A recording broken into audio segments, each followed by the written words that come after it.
오늘의 경제 이슈를 키워드로 풀어봅니다. 키워드 경제, 정철진 경제평론가와 함께합니다. 네, 오늘 첫 번째 키워드 어떤 겁니까? 네, 오늘의 첫 번째 키워드는 바로 이겁니다.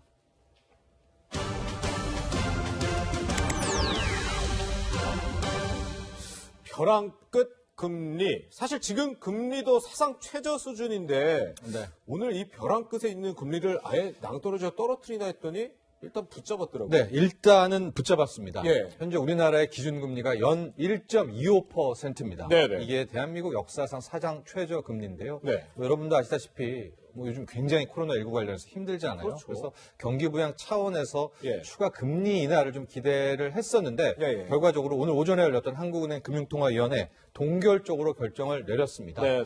뭐 과거 메르스 때도 그랬고 사스 때도 그랬고 결국 금리 인하 카드를 썼거든요. 네네. 이것이 결국 이 전염병은 내수를 건드리기 때문에. 네네. 근데 이번 같은 경우에는 일단은 한번 사태 추이를 한 번 더 지켜보자는 차원에서 우선적으로 1.25로 동결한 상태로 끝이 났습니다. 그래도 정부, 이제 특히 문재인 대통령이 지난 24일에 이 경제 좀 활력을 되살리기 위해서 모든 정책을 다 쏟아부어라 이렇게 얘기했었잖아요. 그렇습니다. 문재인 대통령 같은 경우에 지금 계속해서 네. 시간이 중요하다. 즉 속도를 얘기했고요. 네네. 한 번 쏟을 때 화력을 집중해야 되는 것에 포인트를 맞추고 있는데요. 네네. 한국은행도 고민이 굉장히 많을 줄 압니다. 예. 그럼에도 불구하고 요번에 바로 금리 인하를 하지 않았던 것이 네.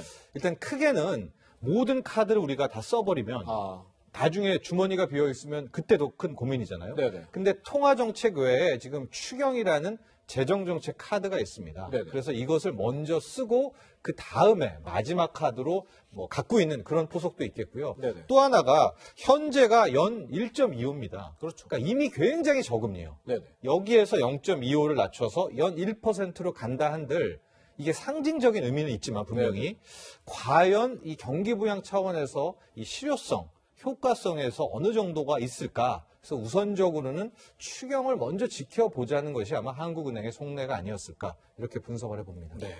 만약에 이거를 1.25%에서 1%로 일단 내렸다 이러면 좀 부작용이 생길 부분도 그렇죠. 있어요. 이제 거기서 한 번 더 나아가서 네네. 한국은행이 이제 마지막 카드로 쥐겠다라는 고민과 함께 예.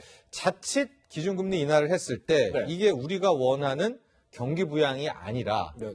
다른 역효과가 날 것도 고민을 좀 했던 것 같습니다. 네. 그래서 가장 큰 고민은 가계부채입니다. 네네. 우리 국민들이 지고 있는 가계부채가 1,600조고요.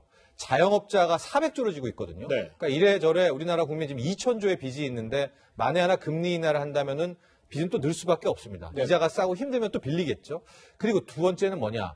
지금 시중에 돈이 없는 게 아니에요. 네네. 단기 유동성 1,000조가 넘는데 돈이 있는 족족 다 앞서 화면을 봤듯이 다 지금 부동산으로 가고 부동산이 이 코로나19 전국에도 지금 떨어질 조짐은 보이지 않고 있거든요. 근데 여기서 금리 인하를 또 한다? 이 돈들이 투자를 간다거나 주식을 간다거나 기업에 가면 좋겠으나 네. 또 부동산으로 갈 가능성도 있기 때문에 네.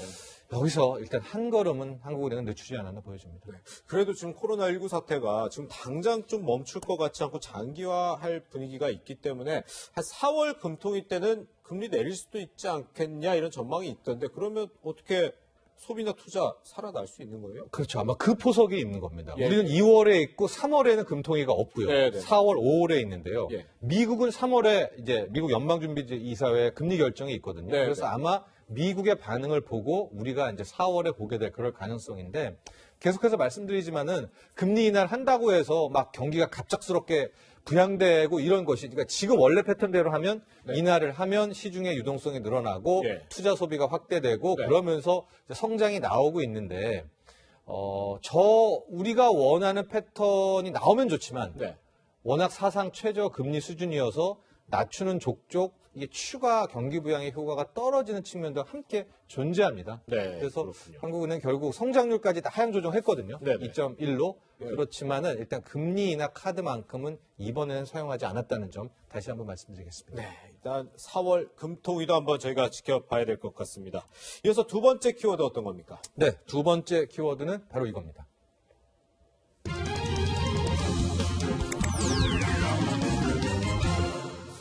이번엔 자영업자들이 벼랑 끝에 서 있나 봐요.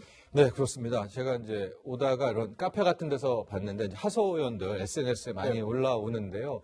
하루에 매출이 한 100만 원 정도, 그러면은 한 손님 한 80명 정도 네. 이렇게 하는 이제 그런 가게인데 요즘은 하루 매출이 뭐 18,000원, 그러니까 즉 100만 원이 18,000원이라고요? 예, 설렁탕 한 그릇 팔기도 지금 힘들다 이런 사연이었으니까 이게 예. 완전히 이 충격이 어마어마하지 않습니까? 그렇죠. 지금 대구 경북 예. 쪽에 있는 사연이기도 한데요. 근데 실질적으로 그 이유가 있었습니다.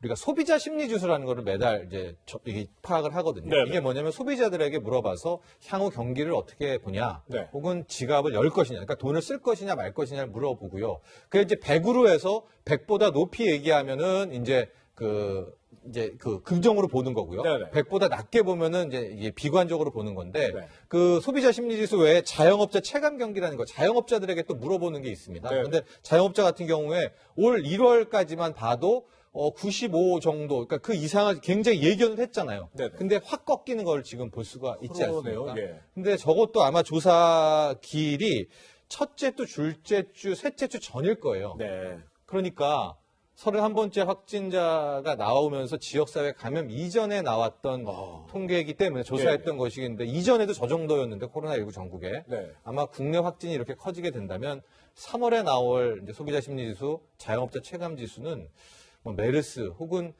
2008년 금융위기 때까지는 아니겠지만은 네네. 거기에 준할 정도로 지금 떨어질 가능성이 높아서 지금 무엇보다도 이 자영업자, 소상공인 분들에 대한 우려가 아주 큽니다. 그렇겠군요. 이렇게 경기가 어려우면 사실 자영업자들이 가장 걱정인 게 임대료일 것 같은데 네. 그나마 훈훈한 소식이라고 해야 될까요? 요즘 착한 임대료 바람 불고 있다고요. 그렇습니다. 그 자영업자들 고정비의 핵심이 결국 임대료 아니겠습니까? 그렇죠, 예. 근데 대구에서도 한 건물주가 이제 한 달 동안 임대료 안 받겠다. 여기서부터 좀 촉발이 되면서 쫙쫙 저 착한 임대료가 퍼지고 있는데요. 네. 전주 한옥마을 같은 경우에 가보신 분은 알겠지만 거기 가게들이 있는 거기에 있을 거 아닙니까? 그렇죠. 건물주들이 예. 이달 20%를 인하하겠다. 네. 그리고 전통시장은 아예 뭐 최장 5년에서 10년까지 임대료를 동결하겠다. 네네. 서울 남대문 시장에도 3개월간 일단은 20%를 인하하면서 이제 함께 하겠다. 네. 이런 이야기들이 나오고 있어서 결과적으로 우리 과거에서부터 이 어떤 난국이 왔을 때요, 우리나라에. 네. 풀어가는 것들은 민초들이었었고 예. 국민들이 IMF도 금모으기 하면서 풀어가지 않습니까? 그렇죠. 근데 이런 난국에서 결국 이런 건물주들이 속속 그 임대료 인하도 동참하면서 함께 사는 것이고요. 네네. 또 연예인들도 최근에 해시태그 달아서 예. 힘내라 대구 뭐 이렇게 하면서 그렇죠. 지금 대구에 대한 응원을 싣고 뭐 의료인들도 막 100명 넘게 대구로 가겠다 네. 이런 얘기 나오고 있고 좀 국민들이 똘똘 뭉치는 모습도 함께 나오고 있어서 네네. 그 점 굉장히 좀 한 줄기 희망의 빛이라고 봅니다. 네, 이걸로 좀 이게 경제 활력소화되면 좋을 텐데 물론 이 착한 임대료 운동을 모든 집 그 건물주들에게 강제를 할 수는 없겠지만 이런 착한 임대 운동 좀 통하지 않는 것도 있긴 하더라고요. 그렇죠. 그래서 우선은 이제 착한 임대 운동 관련해서는 정부가 혜택을 좀 줘야 된다는 움직임도 나와요. 네, 그런 예. 건물주들에게 세액공제라든가 아니면은 그렇게 세액공제 아니더라도 그 인센티브 중에서 국가가 보장하는 네. 공정위가 선정하는 착한 건물주 뭐 이런 거라도 선정을 하면은 예. 굉장히 탄력을 받지 않겠습니까? 네네. 그런 것도 정부가 고민을 해볼 필요가 있겠고요. 반면에 지금 면세점 업계에서 좀 볼멘 소리가 나오는 것이 면세점 지금 뭐 진짜 없거든요. 왜냐면 여행 자체가 가지도 지금 않고 오지도 않으니까요. 그렇습니다. 그런데 공항공사 같은 경우에는 오히려 영업시간을 축소하라 이러면서 계속해서 좀 임대료를 받고 있어서 예. 면세점 업계에서만큼은 소상공인에 관한 또 다른 좀 임대료 분쟁이 나오고 있는 그런 모습도 보이고 있습니다. 그렇군요. 네. 오늘의 키워드 경제 정철진 경제평론가와 함께했습니다. 감사합니다.